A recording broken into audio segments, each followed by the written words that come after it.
Assalamualaikum warahmatullahi wabarakatuh and good day everyone. Welcome to my presentation.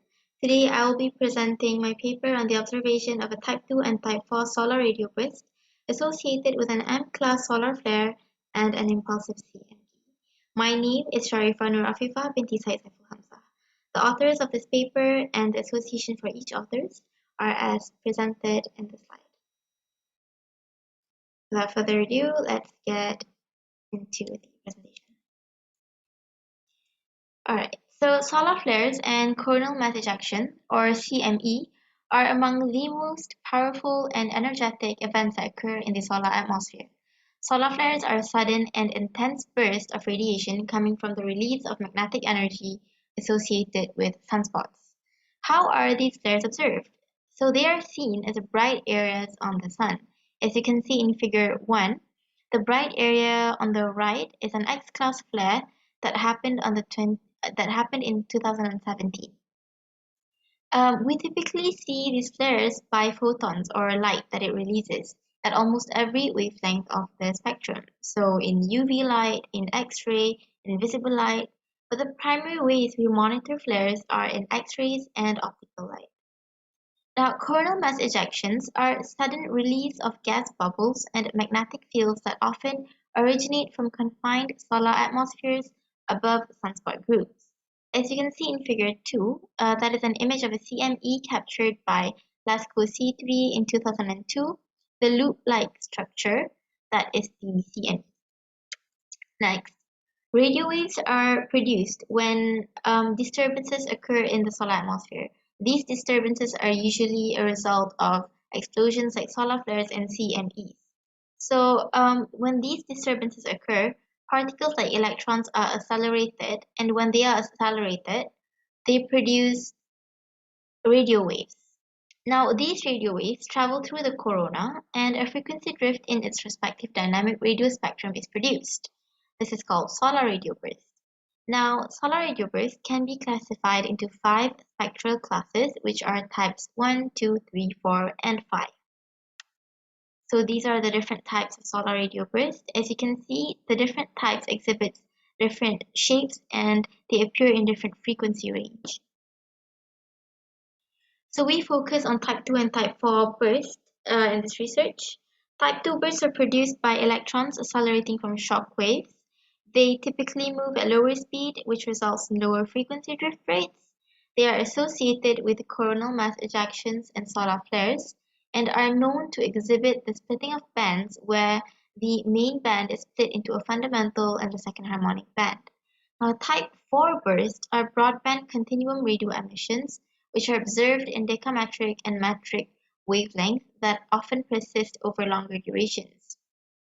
Now, they are commonly associated with the evolution of active regions and the decay phase of solar flares. Type 4 bursts can further be broken down into a stationary type 4 burst or a moving type 4 burst. So methodology. Solar flares can be identified from X-ray flux data which are retrieved from the GOES satellite.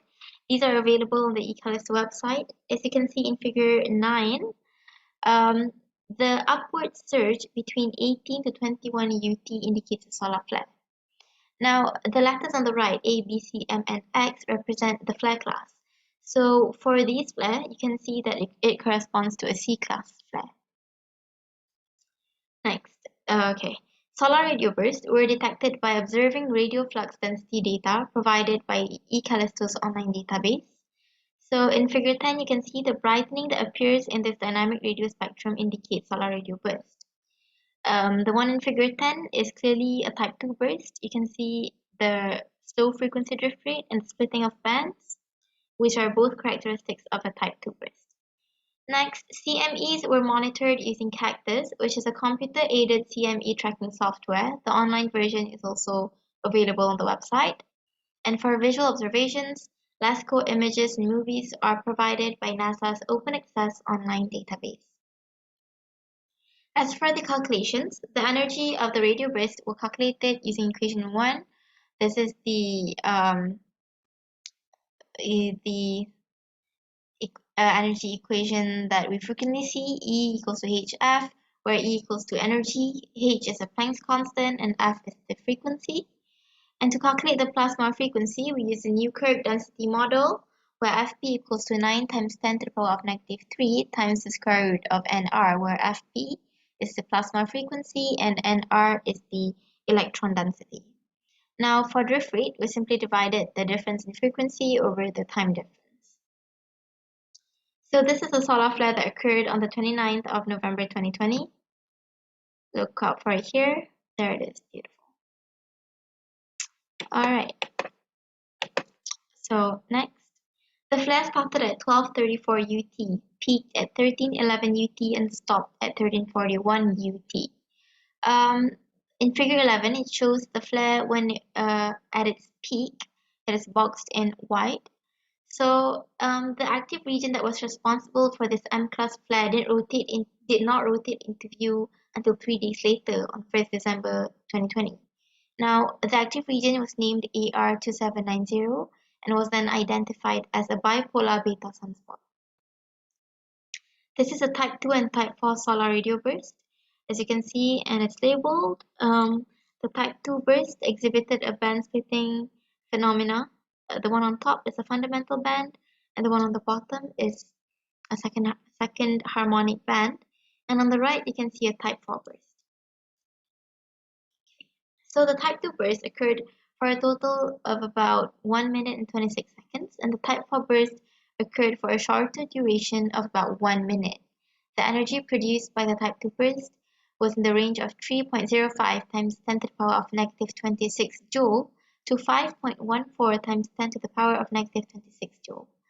Now, this is relatively low energy considering it occurred at a lower frequency. And the plasma frequency obtained is 0.020305 MHz, and the drift rate of the fundamental band is 0.162 MHz, and the drift rate of the second harmonic band is higher, which is expected, is 0.22 MHz per second. So this is the coronal mass ejection that occurred following the flare. There it is. Beautiful. This is a halo CME. So the CME was identified as a halo CME with a velocity ranging from 700 kilometers per second up to 1,488 kilometers per second. This is high velocity.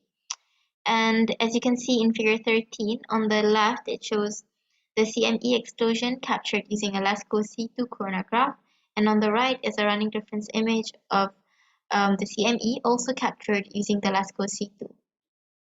Now, the relatively high velocity of the CME and its association to the earlier M-class flare proves that this is an impulsive CME.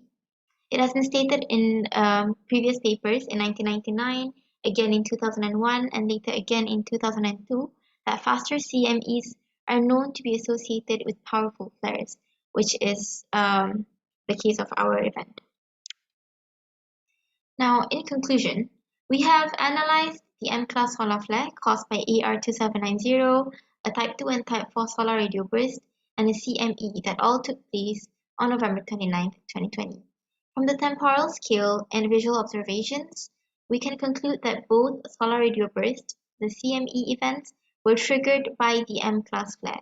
Now, properties of the type 2 burst, like its energy range, plasma frequency, and frequency drift rates, were calculated. The results obtained were consistent with results from previous studies. And from the velocity and the flare association of the CME, we can deduce that it is indeed an impulsive CME. So these are the references for the presentation. And we have come to the end of the presentation. Thank you very much for listening. Have a great day. Assalamualaikum warahmatullahi wabarakatuh. Thank you very much.